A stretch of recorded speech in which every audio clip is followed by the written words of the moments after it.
Saudações, investidores. Bitcoin agora cotado a $53.500. Bitcoin que tem forte queda, chegando até quase os $50.000 na Binance Futures. Nós formamos um fundo importante e meu principal objetivo no vídeo de hoje vai ser atualizar essa situação, te mostrando onde podemos ter boas oportunidades de acumulação e discutindo se o apocalipse já acabou e temos tudo para retomar a alta ou se ele está apenas começando.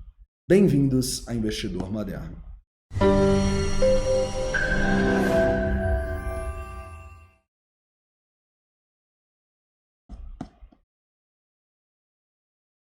Investidores, hoje a gente vai começar aqui no Bitcoin no 4 horas, relembrando a situação de longo prazo para vocês, falando um pouquinho sobre essa queda aí, que não pode ser considerada uma surpresa, e discutindo também o que a gente vai ter que fazer para voltar a retomar uma força aqui, e a gente vê o Bitcoin tendo um final de ano positivo.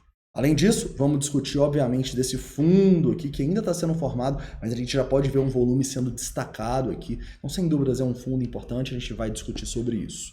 Também vamos falar um pouco sobre o S&P 500, sobre o dia de queda que ele teve e também dessa falta de correlação que a gente vai ter no final de semana, né? Afinal, o S&P 500 está fechado agora e a gente até domingo não vai ter essa correlação com o Bitcoin. Isso é bom ou ruim? Vamos discutir no vídeo. Também vamos atualizar os nossos indicadores de sentimento aqui. Vamos falar um pouco sobre o que aconteceu, onde, na minha visão, a gente teve boas oportunidades de acumulação e o que esses indicadores ditam a partir de agora. Qual a minha posição neste momento, beleza? Inclusive, mostrando onde as instituições acumularam e onde elas querem acumular. Então vamos lá. Vamos começar, investidores, pedindo para vocês não se esquecerem aí de deixar o like, quem já conhece o canal. Quem não conhece, não dá o like ainda, deixa para dar o like somente se você gostar do conteúdo e se algo aqui acrescentar para você conhecimento, tá bom? Se gostar da análise, deixa aí. Qualquer dúvida, crítica ou sugestão, você também pode mandar aqui nos comentários, tá bom? Hoje, a gente vai começar aqui nesse 4 horas, relembrando que a tendência do Bitcoin no 4 horas é de baixa, né? A gente não conseguiu demonstrar força acima das regiões importantes que precisávamos e a gente está seguindo aqui a tendência de uma maneira muito clara, né? Repara que, para a gente voltar a acreditar nessa alta aqui, o mínimo que a gente vai ter que fazer vai ser romper essa linha de tendência e, consequentemente, a gente estaria formando um pivô importante acima aqui dos $58.000 e também acima de todas as nossas médias aqui que denotam zonas de resistência, tá bom? Se isso aqui acontecer, a gente pode ter um final de ano positivo e a gente vai discutir ao longo dos dias, né? Já que a gente ainda vai ter alguns desafios dos 60 e dos 61.500, tá? Aqui nesse momento, a gente consegue ver que a gente formou um fundo importante, tá? E ele tem potencial para ser um fundo ainda mais importante. Por quê? Porque, basicamente, a gente tem um volume bem significativo. Repara que passou metade aqui do tempo do candle de 4 horas e o nosso volume aqui, ele já está bem maior do que a média, o nosso candle já está colorido aqui, como vocês podem ver. Ou seja, normalmente, né, quando a gente tem isso, é de se esperar que o preço ou faça pelo menos um pullback, ou pelo menos dê uma consolidada aqui na região, né, antes ou de retomar uma tendência de alta ou seguir a tendência, né? Como que a gente vai estimar as probabilidades para entender se essa tendência vai ser uma continuação da queda ou se a gente já chegou no fundo? Analisando vários indicadores de sentimento, tá bom? Mas eu acho que o primeiro indicador que a gente precisa analisar antes de pegar pesado aqui no price action e nas nossas posições atuais é falar um pouco do longo prazo, né? Afinal, a gente está falando já há muitos dias sobre o perigo que estava o mercado e como a gente poderia ter grandes oportunidades com o preço indo para regiões mais significativas de Fibonacci. E a gente teve essa queda dando oportunidades para a gente, tá? Dito que a região dos 52 aqui, 0,5 era oportunidade. Os $50.000, né? Tanto falados, também era uma grande oportunidade. Na Binance Futures, a gente chegou até os 50.600. Incrível, né? Eu acho que foi a exchange que mais andou. A gente, inclusive, vai discutir, quando a gente vê as ordens das instituições, por que isso aconteceu, tá? Mas, boas oportunidades de acumulação aqui na minha visão, porque lembrem-se, a gente está em medo aqui, pelo menos no alternative.me. Porém, esse é o único indicador de sentimento positivo que a gente vai falar no vídeo de hoje, tá bom? Então, se você é um cara que quer que o Bitcoin, que quer ser otimista, para o vídeo aqui. Se você quer a realidade, continua. Porque a gente vai falar um pouco aqui, primeiramente, sobre o S&P 500. S&P 500 hoje que caiu 0,84% e o Bitcoin deu uma descorrelacionada em relação a ele, caiu mais. Isso é ruim, tá? E para piorar a situação, o Bitcoin nesse momento não vai ter uma correlação evidente com o S&P 500 porque ele está fechado, né, até domingo quando abre os futuros. Se a gente não tem essa correlação, isso é algo positivo ou negativo? Na minha visão, no momento é algo negativo. Por quê? Porque o Bitcoin está em tendência de baixa aqui no 4 horas de uma maneira muito clara. E a gente também está com outros indicadores de sentimento que a gente vai começar a abordar bem ruins, tá bom? Então, quando a gente tem o Bitcoin andando sozinho, numa tendência de alta, com os indicadores de sentimento em alta, é de se esperar que ele suba no final de semana. Mas, quando ele fica sozinho numa situação ruim, igual ele tá, é de se esperar que ele não tenha tanta facilidade assim para subir, que ele até caia, tá bom? Então, basicamente, né, os indicadores que a gente vamos começar a analisar aqui é um que inclusive bateu o alerta aí, alguns podem ter percebido, mas a dominância, tá bom? A dominância, ela tá caindo com o Bitcoin caindo. E quantas vezes eu já falei com vocês que não existe nada pior do que o Bitcoin em tendência de baixa, caindo, renovando fundos, e a dominância caindo também, ou seja, as pessoas otimistas nas altcoins mesmo assim, as pessoas indo para as altcoins em vez de ir para o Bitcoin. Quando isso acontece, normalmente a gente tem movimentos de queda relevantes, igual por exemplo a gente teve hoje, né? A grande dúvida é, será que a gente ainda vai continuar? Eu acho que a dominância pode dar dicas pra gente, tá? E no momento, essa queda aqui dela, perdendo o fundo, só me mostra que a galera tá muito otimista ainda. Os investidores ainda estão muito otimistas, esse é um sinal negativo. Outro sinal extremamente negativo, que inclusive era talvez o principal sinal de risco que a gente via aí ao longo da semana para ficar dolarizado, é o nosso long short ratio, tá? Nosso long short ratio que foi para 5,72, tá quase na máxima histórica, tá? Inclusive, eu acho que ele chegou na máxima histórica aqui, é próximo desse 5,80, e a gente pode ter esse indicador indo para a máxima histórica, ou seja, o Bitcoin em tendência de baixa no 4 horas, e nunca na história tantas pessoas acreditaram que ele vai subir. Nunca na história na Binance Futures tiveram tantas pessoas em long como pode ter se a gente romper esse 5,80, né? Esse é basicamente o segundo momento da história, vamos ver aqui. Exatamente, né? A gente teve aqui um 5,80, acima do 5,80 aqui na semana passada, beleza? Ou seja, continua muito ruim a situação aqui do nosso long short ratio, correto? Só que a gente estava dolarizado esperando essas oportunidades. Essas oportunidades apareceram. Por causa desses outros indicadores, a gente não vai comprar? Não. A gente tem que comprar quando o que acontece? Quando as pessoas estão perdendo dinheiro. Quando quem não foi paciente acaba sendo estopado, liquidado, ou se desespera e vende. Esses são os momentos que a gente tem que comprar e a gente sempre vai fazer isso, independentemente de como está o Fee and Read, de como está o Long Short Ratio, tá? Porque essa é uma das estratégias que a gente atua na Belo Trade. E repara comigo, o que acontece quando a gente continua a queda e vai até essa região próxima dos 50 mil dólares. Vamos até chegar bem próximo aqui para vocês verem, porque é realmente uma coisa impressionante, né? A gente começa uma queda aqui desde o vídeo de mais cedo, né? E aqui a gente tem o que a gente chama, né? Lá no live trading, de basicamente o trio da desgraça aqui. Por quê?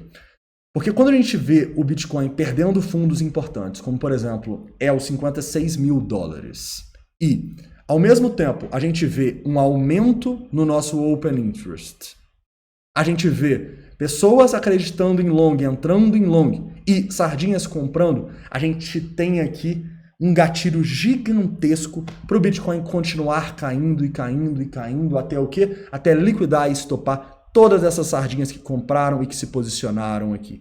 Onde que elas foram estopadas? Onde vocês acham? Obviamente que no fundo. Olha essa queda de Open Interest significativa que a gente tem aqui bem no fundo. Olha esse delta aqui, Open Interest sendo perdido, galera. Além disso, olha a liquidação de 46 milhões de dólares no 15 minutos que a gente tem e olha a predominância de vendas a mercado próximas aqui, acima de 700 milhões de dólares. 700, Ou seja, pensa comigo, onde era o momento de você comprar? Aqui, esse candle. Tá? Esse candle era a grande oportunidade para você acumular e fazer um preço médio muito bom ali, próximo aos 52. Se você estivesse na Binance Futures, então você deu sorte. E foi a que caiu mais embaixo, seu preço médio pode ter sido até melhor. Tá? Só que, o que está acontecendo agora? Né? Vamos até abaixar o tempo gráfico aqui para os 5 minutos. Quando a gente vai nos 5 minutos, a gente começa a ver que o preço está recuperando, tá? O que é natural depois de tanta liquidação assim. E a gente começa a ver agora, não instituições tentando acumular, igual era aqui no fundo, mas instituições tentando distribuir. Tá bom? Então, se a gente conseguiu acumular bem aqui, o preço começa a subir e tem mais instituição tentando vender, principalmente aqui, ó, a partir desses 53.500 dólares, o que a gente vai fazer? A gente vai começar a vender também. Tá? Infelizmente, galera, eu adoraria ter comprado esses bitcoins que eu comprei nessa queda e manter eles para o final de semana inteiro. Tá? Só que os indicadores de sentimento que eu mostrei para vocês não vão me permitir manter grande parte do que eu gostaria. Afinal, a gente está com um risco bem elevado e a gente teve gatilhos aqui, apesar de não gigantescos, para a gente começar a nos desfazer das nossas posições que a gente acumulou muito bem nesse fundo aí. Inclusive foi meu plantão, foi uma loucura, mas deu tudo certo. Então, basicamente, nesse momento a minha estratégia é qual? Vender, tá bom? Os bitcoins que a gente acumulou. Basicamente, eu comecei a vender mais ou menos nessa região aqui, acima dos 53.400, e vou vender até os 56, tá bom?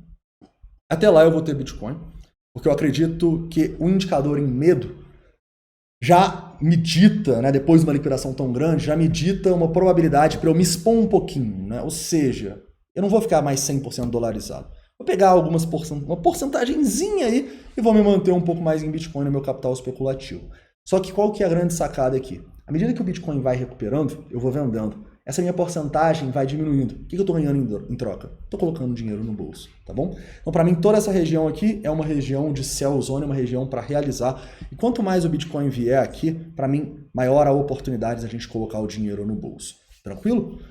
Tá, beleza. Não acumulei, ainda estou dolarizado. O que eu faria agora? Eu traçaria este Fibonacci aqui e olharia, basicamente, para essas regiões aqui como uma zona onde você pode começar a se expor, tá bom?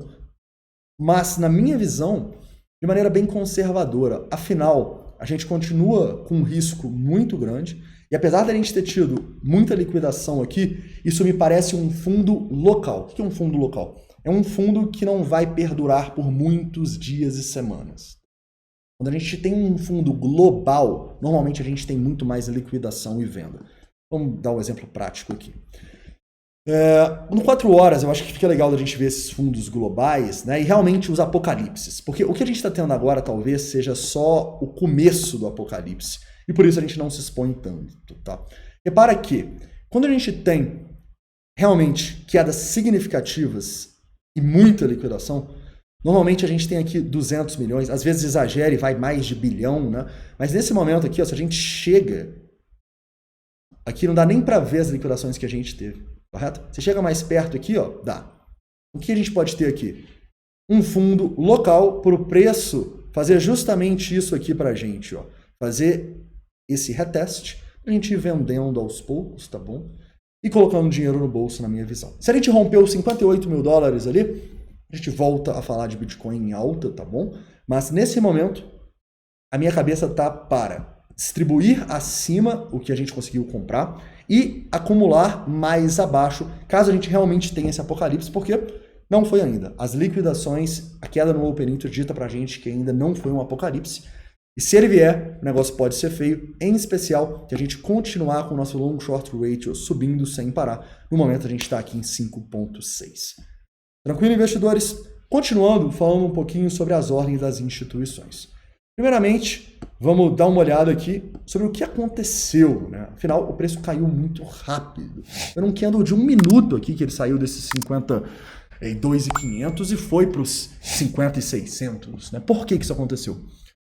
Porque muitas vezes, quando a gente tem muitas ordens em alguns pontos e essas ordens acabam, quando as pessoas começam a ser estopadas, a gente cria como se fosse uma casa de cartas, né? Ou um dominó. Um vai estopando o outro e não tem liquidez, não tem ordens grandes de instituições para segurar o preço. Então essas velas, igual na Binance Futures aqui, foi $1.000 a mais do que o mercado, é por causa disso, tá bom? São as instituições que conseguiram romper um ponto importante, viram que não tinha ninguém abaixo e mandam o máximo possível. Na verdade, aqui são pessoas sendo estopadas, liquidadas, mandando. A maioria aqui não vende por querer, né? A maioria vende aqui porque tem que vender, porque está sendo estopado e liquidado. E aqui embaixo é a grande oportunidade que as instituições têm para acumular. Em preços até melhores do que a realidade. E você tem que fazer o que para trabalhar com essas instituições? Tá de olho nas liquidações? Tá de olho nas vendas a mercado? E ter uma interpretação de longo prazo na análise técnica, entendendo que, velho, eu não estou comprando mal, eu estou comprando numa tendência de alta do semanal. Porém, você precisa também ter um trade system que vai te ditar o quanto você pode ficar exposto neste momento, tá? E é muito importante, em momentos assim, a gente pare e pense no que a gente vai fazer logo em seguida, porque esses são alguns momentos mais desafiadores que a gente tem, né? Quando o preço tem muita volatilidade. Então, o que acontece? Normalmente, a gente se expõe demais no mercado e acaba virando torcedor. Quando a gente vira torcedor do mercado, a gente encaixa análises, indicadores, naquilo que a gente quer que aconteça. Esse é o viés de confirmação. E se você quiser que o Bitcoin suba, você vai encontrar um cara falando da média de 50, você vai encontrar um cara falando do RSI, você vai encontrar um cara falando que tem uma baleia manipulando o mercado, agora vai subir. Você encontra informação para confirmar o seu viés. Tá? E como você foge do seu viés de confirmação? Você tem uma estratégia não subjetiva para a sua tomada de decisão. Um exemplo, Bitcoin em medo liquidou muito? Estou comprando. Simples assim. É uma estratégia que, beleza, tem um ar de subjetividade, o quanto eu compro e tal, mas é uma estratégia que eu sei que eu estou comprando num momento bom. E eu não estou variando aqui, um dia eu falo para vocês da média de 100, outro eu falo da média de 200, outro eu falo do RSI, não. Eu falo aqui sempre a minha estratégia que eu estou seguindo já há anos. E é por isso, e é exatamente por isso que é tão importante você seguir uma estratégia. Porque senão você sempre vai encaixar youtubers, indicadores, o que for para você acreditar que o preço vai fazer aquilo que você quer. Isso seja ele subir ou seja ele cair, tá bom? Se você quer comprar Bitcoin mais embaixo, nos 40 mil dólares, você vai encontrar análise falando que ele vai nos 40 mil dólares. Então você não pode ficar nesse fogo cruzado de 1000 análises. Você precisa criar a sua estratégia de maneira não subjetiva para você fazer boas compras e boas vendas de acordo com o que você acredita, com o que você estudou. Beleza? Então é isso, investidores. Eu espero que vocês tenham gostado da análise de hoje, tá? Para fazer um resumo final aqui, eu acho que a gente teve ótimas oportunidades de acumulação no Bitcoin abaixo do 0,5 de Fibonacci. Quase fomos nos 50 mil dólares aqui na Binance Futures, tá? Grandes oportunidades de compra aqui. Basicamente, neste momento, eu consegui acumular, consegui, enfim, me expor, né? Tirar o capital só de dólar que a gente estava há tanto tempo, mas no momento eu não me expus muito e eu já comecei a vender justamente quando a gente começou a subir muito rápido aqui, acima dos 53.300, 53.400, já comecei a vender aqui. Vou ter Bitcoin para vender até os 56, afinal a gente está em medo, teve muita liquidação, mas não estou me expondo muito, tá bom? Estou com uma porcentagem muito pequena do meu capital especulativo. Por quê? Porque eu entendo que se a gente continuar essa queda aqui, que a gente pode continuar, até porque os nossos indicadores de sentimentos estão muito ruins, eu vou ter muito caixa para comprar Bitcoin bem nos 50, abaixo dos 50, quem sabe até além, tá bom? Isso aí a gente discute no vídeo de amanhã, caso aconteça, tá? Mas se a gente conhece bem o Bitcoin, o que vai acontecer aqui agora provavelmente é uma consolidação aí, talvez que dure até por bastante tempo, né? A gente deve ficar aqui consolidando e essa consolidação pode ditar pra gente se a gente vai romper para cima ou para baixo. Então, quando a gente formar essa consolidação aqui, se a gente formar, né? Olho nos nossos indicadores de sentimento. Se a dominância começar a subir, bom sinal. Se o long short ratio começar a cair, bom sinal. Se for o contrário, long short ratio continuar subindo igual tá e dominância continuar caindo igual tá, sai de baixo que provavelmente a gente está formando um padrão de continuação e a gente vai ter o apocalipse. Beleza? Então, a nossa estratégia, ela não dita prever o futuro agora e falar, não, agora o Bitcoin achou fundo e vai subir, ou agora o Bitcoin vai para os 40. Não. A nossa estratégia, ela sempre dita a gente analisar o presente e ter as probabilidades do presente, correto? No momento a situação não é boa para o Bitcoin, justamente por isso eu acho que a gente está numa zona de venda até os 56 mil dólares. Se você não acumulou nada em Bitcoin, eu olharia aqui para o Fibonacci e pensaria numa exposiçãozinha aqui, tá bom?